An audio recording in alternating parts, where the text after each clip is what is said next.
ఓం శాంతి 5/5/2024 అవ్యక్త బాప్దాద యొక్క మధుర మహావాక్యాలు. తండ్రి సమానంగా అయ్యే సహజ పురుషార్థం. ఆజ్ఞాకారిగా అవ్వండి. రివైజ్ 15/11/1999. ఈరోజు బాప్దాదా తమ హోలీ హంసల మండలిని చూస్తున్నారు. పిల్లలు ప్రతి ఒక్కరూ హోలీ హంసలు. మనస్సులో సదా జ్ఞాన రత్నాలను మననం చేస్తూ ఉంటారు. వ్యర్థము అనే రాళ్లను వదలడము మరియు జ్ఞాన రత్నాలను మననం చేయడమే హోలీ హంసల పని.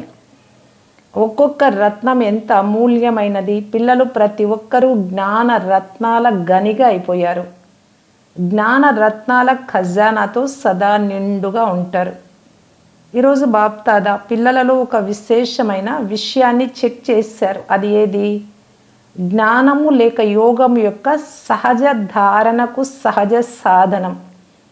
అంటే ఆచరణలో తీసుకురావాలి అంటే సహజమైన పద్ధతి. బాబా మరియు దాదా యొక్క ఆజ్ఞాకారిగా అయి నడవడం. తండ్రి రూపంలో కూడా ఆజ్ఞాకారి, శిక్షకుడి రూపంలో కూడా ఆజ్ఞాకారి మరియు సద్గురువు రూపంలో కూడా ఆజ్ఞాకారి.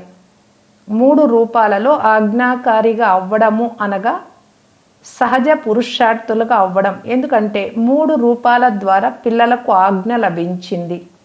అమృత వేళ నుండి రాత్రి వరకు ప్రతి సమయము ప్రతి కర్తవ్యానికి ఆజ్ఞ లభించి ఉంది. ఆజ్ఞానుసారంగా నడుస్తూ ఉంటే ఏ ప్రకారమైన శ్రమ లేక కష్టం అనుభవం అవ్వదు. ప్రతి సమయానికి మనస సంకల్పాలు ఎలా ఉండాలి, మాటలు ఎలా ఉండాలి, కర్మలు ఎలా చేయాలి, 3 ప్రకారాల ఆజ్ఞలు మనస్సుకు, వాక్కుకు, కర్మకు స్పష్టంగా లభించాయి. ఇది చేయాలా వద్దా అని మీరు స్వంతం ఆలోచించే అవసరం కూడా లేదు. ఇది కరెక్టా తప్పా అని ఆలోచించే శ్రమ కూడా లేదు. ఎందుకంటే పరమాత్మ ఆజ్ఞ సదా శ్రేష్టంగానే ఉంటుంది. కనుక కుమారులందరూ ఎవరైతే వచ్చారో మీ సమూహము చాలా బాగుంది. ప్రతి ఒక్కరూ తండ్రి వారిగా అవుతూనే తండ్రితో ప్రతిజ్ఞలు చేశారా? తండ్రి వారిగా అవుతూనే మొట్టమొదట ఏ ప్రతిజ్ఞ చేశారు? తనువు, మనస్సు, ధనము అన్నీ ఏవైతే ఉన్నాయో, భలే కుమారుల వద్ద ధనం ఎక్కువగా ఉండదు, అయినా కూడా ఏదైతే ఉందో అంతా మీదే బాబా అని అన్నారు. ఆ ప్రతిజ్ఞ చేశారు కదా. తనువు కూడా, మనస్సు కూడా, ధనం కూడా, అంతేకాక అన్ని సంబంధాలు మీతోనే అనే ప్రతిజ్ఞ కూడా పక్కాగా చేశారు కదా. తనువు, మనస్సు, ధనము, సంబంధము అన్నీ మీవే అయినప్పుడు ఇక నాదంటూ ఏముంది? బాబా అయినప్పుడు మీదే అనేది ఎక్కడుంది? ఇంకా నాది నాది అనేది ఏమైనా ఉందా? మీ వద్ద ఉండేవే ఏమిటి? 1 తనువు, 2 మనస్సు, 3 ధనము, 4 జనము. అన్నీ బాబాకు సమర్పణ చేసేసారు.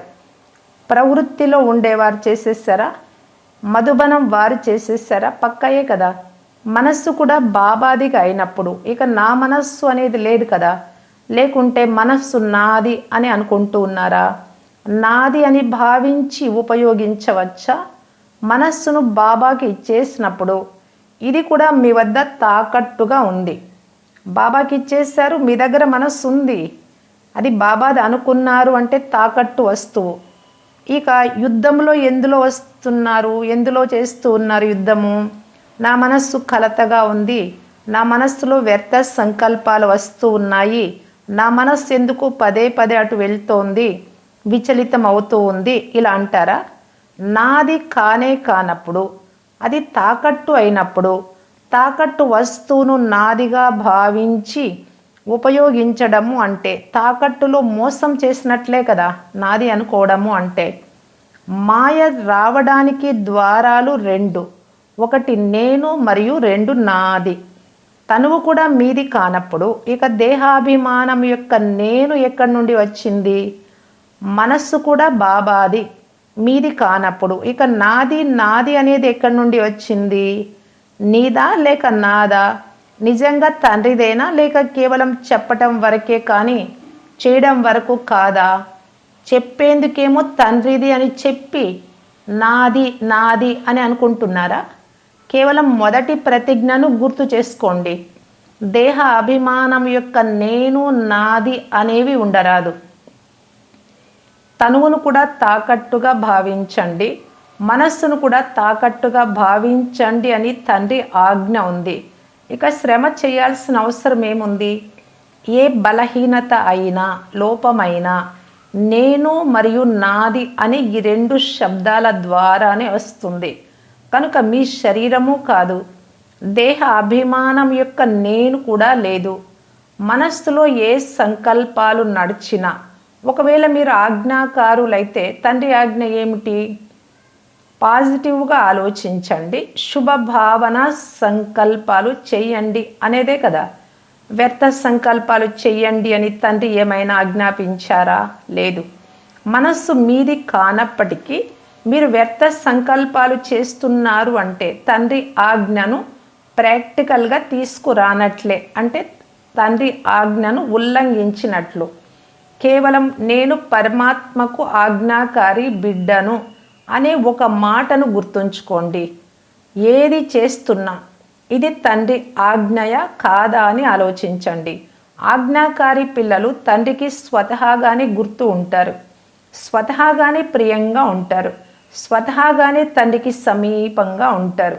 ఆజ్ఞాకారి పిల్లలైతే తండ్రికి ఒకటి స్వతహాగా గుర్తు ఉంటారు, తండ్రికి ప్రియంగాను ఉంటారు, సమీపంగాను ఉంటారు. కనుక నేను తండ్రికి సమీపంగా, తండ్రికి ఆజ్ఞాకారిగా ఉన్నానని చెక్ చేసుకోండి.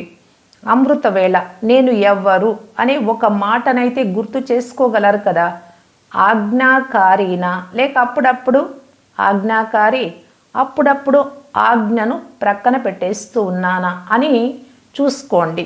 బాబా సదా చెప్తారు, ఏ రూపంలోనైనా ఒకవేళ ఒక్క బాబా యొక్క సంబంధమే గుర్తు ఉంటే, హృదయం నుండి బాబా అని అంటే అప్పుడు సమీపతను అనుభవం చేస్తారు, దగ్గరగా అనుభవం అవుతుంది. అయితే బాబా బాబా అని మంత్రంలాగా అనకండి. ఎలాగైతే వారు రామ రామ అంటారో అలా మీరు బాబా బాబా అని అనకండి. హృదయపూర్వకంగా బాబా అనేది రావాలి. ఇంట్లో తండ్రిని ఎలా అనుకుంటారో అలా రావాలి. ప్రతి కర్మ చేసే ముందు మనస్సు కోసం, తనువు కోసం లేక ధనం కోసం బాబా ఇచ్చిన ఆజ్ఞ ఏమిటి అని చెక్ చేసుకోండి. కుమారుల వద్ద భలే కొంత ధనమే ఉండవచ్చు, కానీ ధనం యొక్క లెక్కాచారాన్ని ఎలా ఉంచుకోవాలి అని బాబా చెప్పారో అలా ఉంచుకున్నారా? లేకుంటే ఎలా వస్తుందో అలా నడిపేస్తూ ఉన్నారా? ప్రతి కుమారుడు ధనం యొక్క లెక్కాచారం కూడా ఉంచుకోవాలి. ధనాన్ని ఎక్కడ ఎలా ఉపయోగించాలో, మనస్సును కూడా ఎక్కడ ఎలా ఉపయోగించాలో, తనువును కూడా ఎక్కడ ఉపయోగించాలో దీని లెక్కాచారం అంతా మీ దగ్గర ఉండాలి.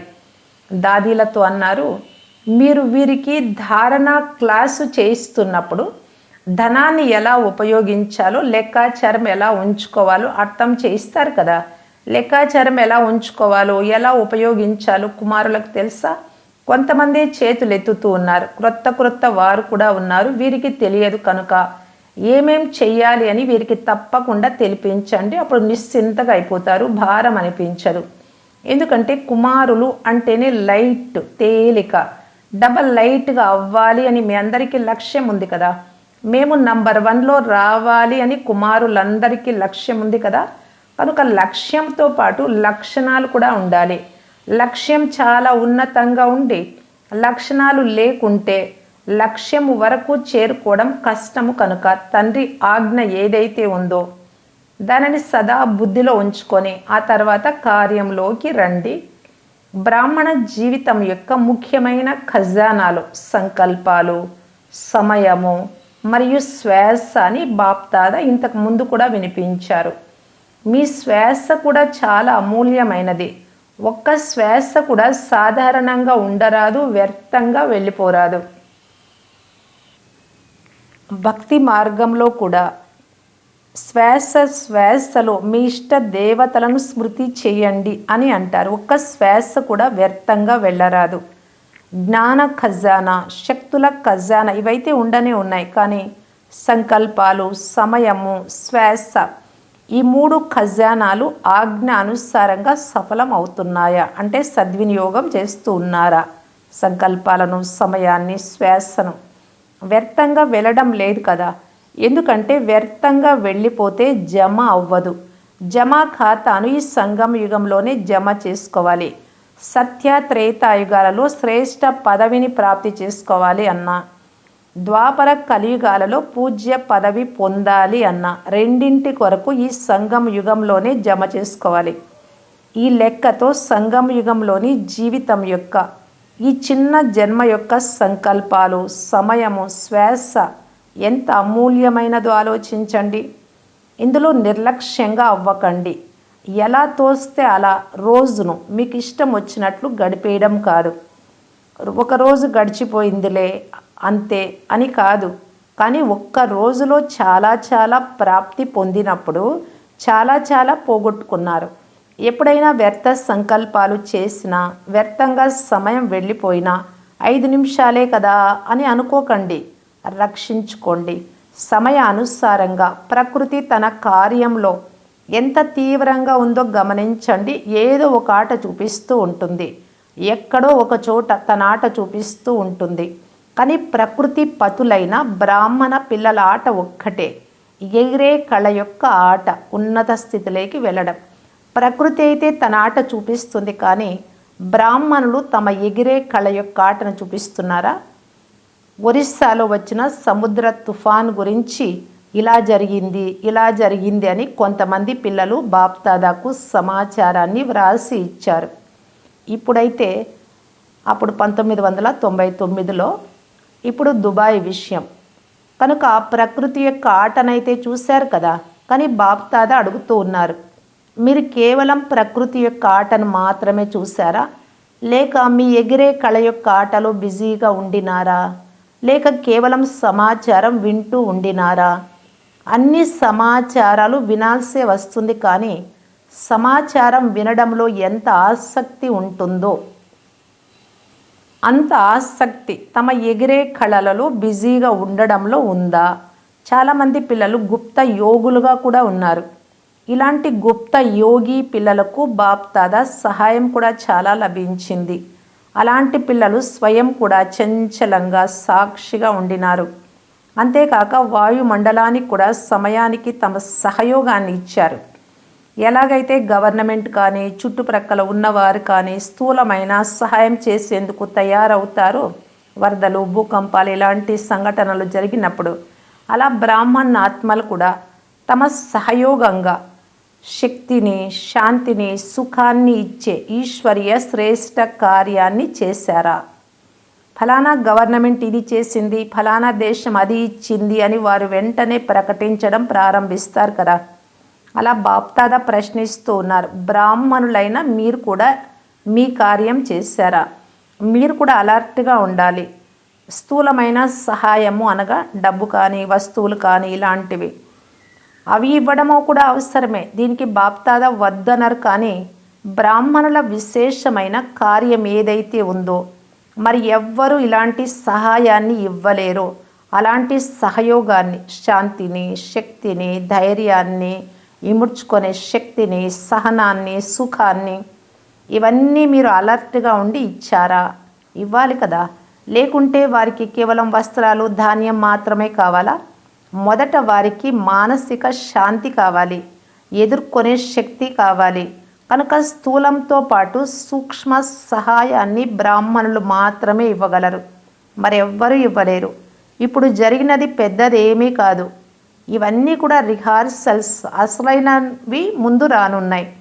వాటి రిహార్సల్ను తండ్రి లేక సమయం మీకు కూడా చేయిస్తున్నాయి. కనుక ఏవైతే శక్తులు, ఖజానాలు మీ వద్ద ఉన్నాయో వాటిని సమయానికి ఉపయోగించడం వస్తుందా? కుమారులు ఏం చేస్తారు? శక్తుల జమ ఉందా? శాంతి జమ అయి ఉందా?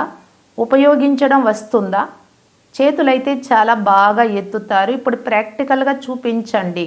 సాక్షిగా ఉంటూ చూడాలి, ఇలాంటి సంఘటనలను వినాలి, మరియు సహయోగం కూడా ఇవ్వాలి. చివరిలో అసలైనవి జరిగినప్పుడు అందులో సాక్షిగా మరియు నిర్భయంగా అయి చూడాలి ముందుకు రాబోయేటటువంటి వినాశనాన్ని. మరియు పాత్ర కూడా అభినయించాలి. ఏ పాత్ర చెయ్యాలి? అప్పుడు మీరు దాత పిల్లలైన మీరు దాతలుగా అయ్యి ఆత్మలకి ఏమి కావాలో అవి ఇస్తూ ఉండాలి. మీరు మాస్టర్ దాతలు కదా, స్టాకు జమ చేసుకోండి.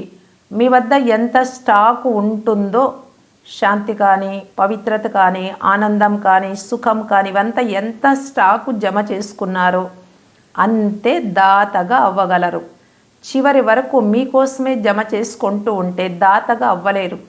అనేక జన్మలకు ఏదైతే శ్రేష్ఠ పదవి పొందాలో అది ప్రాప్తి చేసుకోలేరు. అందువలన మొదటి విషయం ఏమంటే మీ వద్ద స్టాకు జమ చేసుకోండి. శుభభావన, శుభకామనల బండారం సదా నిండుగా ఉండాలి.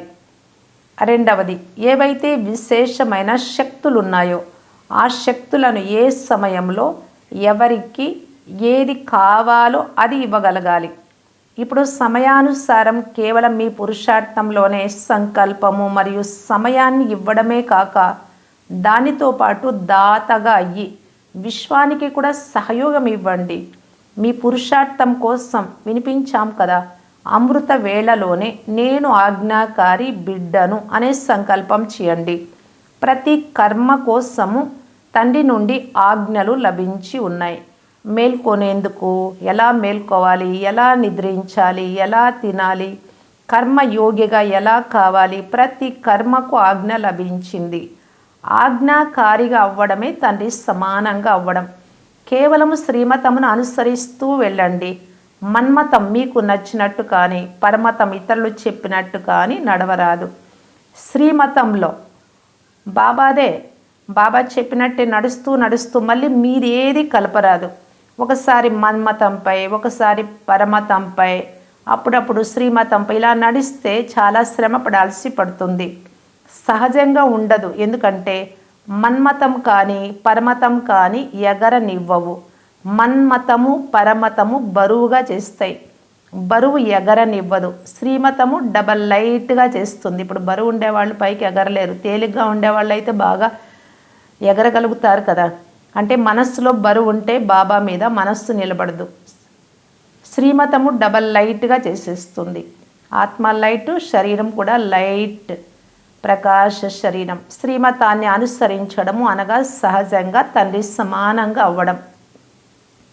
శ్రీమతంపై నడిచే వారిని ఏ పరిస్థితి కూడా క్రిందకు తీసుకురాలేదు. మరి శ్రీమతాన్ని అనుసరించడం వస్తుందా? మంచిది. కుమారులు ఇప్పుడు ఏం చేస్తారు? నిమంత్రణ లభించింది, ఆహ్వానం లభించింది, ప్రత్యేకమైన ఆతిథ్యం లభించింది. చూడండి ఎంత ప్రియమైన వారిగా అయిపోయారు. మరి ఇక ముందు ఏం చేస్తారు? దీనికి బదులు ఇస్తారా, లేక అక్కడికి వెళ్తే అక్కడి వారిలా మీ స్థానాలకు, ఇక్కడికి వస్తే ఇక్కడి వారిలాగా ఉంటారా? ఇలాగైతే లేరు కదా. ఇక్కడైతే చాలా మజాలో ఉన్నారు, మాయ యొక్క యుద్ధం నుండి రక్షింపబడి ఉన్నారు. ఇక్కడ మధువనంలో కూడా మాయ వచ్చింది అనేవారు ఎవరైనా ఉన్నారా?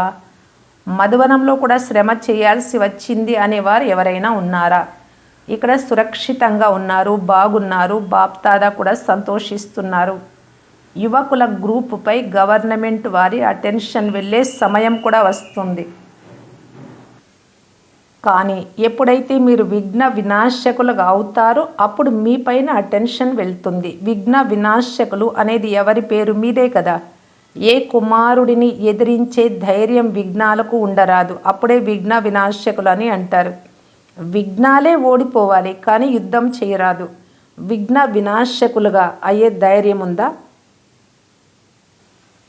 లేకుంటే మీ స్థానాలకు వెళ్ళిన తర్వాత దాది చాలా మంచిగా ఉండేవాడిని కానీ ఏమైపోయిందో తెలియదు అని లెటర్ వ్రాయరు కదా. కేవలం ఓకే చాలా బాగున్నాము, విఘ్న వినాశకులుగా ఉన్నాము అని ఒకే పదం వ్రాయండి. చాలా పెద్ద లెటర్ వ్రాయకండి, కేవలం ఓకే అని వ్రాయండి. మంచిది. మధువనం వారి విశేషత కూడా బాప్దాదా వద్దకు చేరుకుంది. మధువనం వారు తమ చార్టు పంపించారు. చార్టు గురించి బాబా చెప్తూ ఉన్నారు, రోజు చెప్తూనే ఉన్నారు. బాప్దాదా వద్దకు చేరుకుంది. బాప్దాదా పిల్లలందరినీ ఆజ్ఞను అంగీకరించే ఆజ్ఞాకారి పిల్లలు అనే దృష్టితో చూస్తారు. చార్టుకు రాసిన ఆజ్ఞాకారిలే. విశేషమైన కార్యం లభించింది. ఎవరు రెడీగా అయ్యి చేశారు, ఇందుకు విశేషమైన శుభాకాంక్షలు ఇస్తున్నాం. మంచిది. ప్రతి ఒక్కరూ తమ సమాచారాన్ని స్పష్టంగా వ్రాశారు. దాదీతో అన్నారు బాబా, మీరు కూడా రిజల్ట్ చూసి అందరిది క్లాస్ చేయించండి. తమ స్థితి యొక్క చార్టును మంచిగా వ్రాశారు. బాప్తాదైతే శుభాకాంక్షలు ఇస్తున్నారు. సత్యమైన హృదయంపై సత్యమైన తండ్రి రాజీ అవుతారు. మంచిది. నలువైపులా ఉన్న బాప్తాద యొక్క ఆజ్ఞాకారి పిల్లలకు, సదా విఘ్న వినాశక్ పిల్లలకు, సదా శ్రీమతంపై సహజంగా నడిచేవారు, శ్రమ నుండి ముక్తులుగా ఉండేవారు, సదా ఆనందంలో ఎగురుతూ ఇతరులను ఎగిరించేవారు, సర్వ ఖజానాల బండారంతో నిండుగా ఉండేవారు. ఈ విధంగా తండ్రికి సమీపంగా మరియు సమానంగా ఉండే పిల్లలకు చాలా చాలా ప్రియ స్మృతులు మరియు నమస్తే. కుమారులకు కూడా అందులోనూ విశేషంగా అలసిపోకుండా ఎవరు రెడీగా సదా ఎగిరే కళలో ఎగిరే వారికి బాప్తాద యొక్క విశేషమైన ప్రియ స్మృతులు. బాప్తాద డైమండ్ హాల్లో కూర్చొని ఉన్న సోదరి సోదరులందరికీ దృష్టినిచ్చేందుకు స్టేజ్ పై నుండి క్రిందకు వచ్చి హాల్ అంతా తిరిగారు.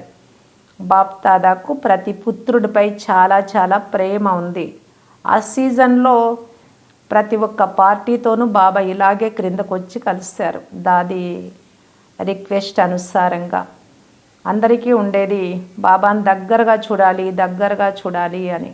దాని కొరకు బాబానే దిగి వచ్చారు. మాపై బాప్దాదాకు ప్రేమ తక్కువగా ఉంది అని అనుకోవద్దు. మీరు మర్చిపోవచ్చు, కానీ తండ్రి నిరంతరము ప్రతి పుత్రుడి మాలను జపిస్తూ ఉంటారు. ప్రతి పుత్రుడి పైన చాలా చాలా ప్రేమ ఉంది బాప్దాదాకు. ఎందుకంటే ప్రతి పుత్రుడి విశేషత సదా బాప్దాదా ఎదురుగా ఉంటుంది. విశేషతలే లేని పుత్రులు ఎవ్వరూ లేరు.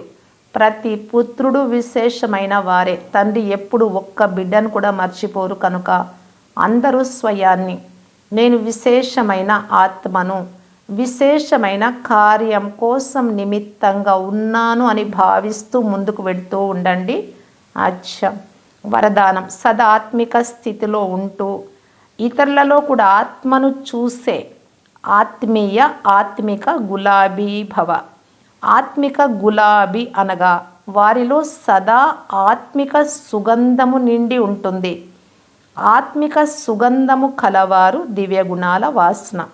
ఎక్కడ చూసినా ఎవరిని చూసినా ఆత్మనే చూస్తారు, శరీరాన్ని చూడరు. కనుక స్వయం కూడా సదా ఆత్మిక స్థితిలో ఉండండి. ఇతరులలో కూడా ఆత్మనే చూడండి. తండ్రి ఎలాగైతే ఉన్నతాతి ఉన్నతులో, అలా వారి తోట కూడా మీరందరూ కూడా ఉన్నతాతి ఉన్నతమైనటువంటి వారు. ఆ తోటకు ఆత్మిక గులాబీలైన మీరే విశేషమైన అలంకారం. మీ ఆత్మిక సుగంధం అనేక ఆత్మలకు కళ్యాణం చేస్తుంది. స్లోగన్. మర్యాదలను అతిక్రమించి ఎవరికైనా సుఖమిస్తే అది కూడా దుఃఖ ఖాతాలోకి జమ అవుతుంది. బాబా ప్రతి విషయానికి మర్యాదలను నేర్పించారు. మనస్సు, వాక్కు, కర్మ, దృష్టి, ముఖ్యంగా పవిత్రత విషయం అన్నింటిలో కూడా వారు బాధపడుతున్నారు, వారికి ఇది నచ్చలేదు, వారు చెప్పినట్లు నడుచుకుందాము, ఇలా మీరు వారికి సుఖం ఇవ్వాలి అనే భావనతో, వారు బాధపడకూడదు అనే భావనతో ఏదైనా చేసినట్టయితే ఆ మర్యాదను అతిక్రమించినటువంటి వారు దుఃఖ ఖాతాలోకి వెళ్తారు, నష్టపోతారు అని బాబా చెప్తూ ఉన్నారు. ఎవరు ఏమైనా ఇప్పుడే చెప్పారు బాబా, మన్మతము పరమతము రెండు వద్దు. ఎవరికి నచ్చినట్టు నడవరాదు, అది మాయామతం. మన్మతం కూడా మాయామతమే. చక్కగా మనకు శ్రీమతం లభిస్తోంది. శ్రమ లేకుండా నేను ఇలా నడవాలా వద్దా, ఏం చేయాలి ఏం చేయకూడదు, నీకు అవసరమే లేదు, అది కూడా ఆలోచన చేయాల్సిన అవసరం లేదు. అన్నిటికీ నేను చెప్పా. ప్రతి ఒక్క విషయానికి దృష్టి ఎలా ఉండాలి, మనస్సు ఎలా ఉండాలి, ఇప్పుడు ఈ విషయాలన్నీ బాబా వివరంగా చెప్పారు. అలా నడుచుకోవడమే మర్యాదలను ఉల్లంఘన చేయకపోవడం. మన్మతం పరమతం ప్రకారం నడిస్తే దుఃఖము యొక్క ఖాతా జమ అవుతుంది. అవ్యక్త ఇషారా. సంతుష్టంగా ప్రసన్నంగా ఉండటానికి మహాదాని అయ్యి ఖుషీ ఖజానాను దానం చేయటానికి బాప్ దాదా తెలియజేస్తూ ఉన్నారు. ఏదైనా శ్రేష్ట కర్మ చేస్తే స్వయానికి కూడా ప్రత్యక్ష ఫలం ఖుషి 1, 2 శక్తి యొక్క అనుభూతి కలుగుతుంది. శ్రేష్ట కర్మకు ఇతరులు కూడా ఇలాంటి శ్రేష్ట కర్మలు చేసే ఆత్మలను చూసి వారికి కూడా పురుషార్థం చెయ్యాలి ఉత్సాహాలు కలుగుతాయి. మేము కూడా అలా చెయ్యాలి, అలా కాగలము అని. కనుక శ్రేష్ట కర్మ ద్వారా ప్రత్యక్ష ఫలం ఖుషి శక్తి ఈ 2 మీకు లభిస్తాయి. ఇతరులు కూడా మీ నుండి ప్రేరణ పొంది ఉల్లాసంతో పురుషార్థం చేస్తారు. అంటే వారికి మీరు సేవ చేసినట్టు అవుతుంది. ఓం శాంతి.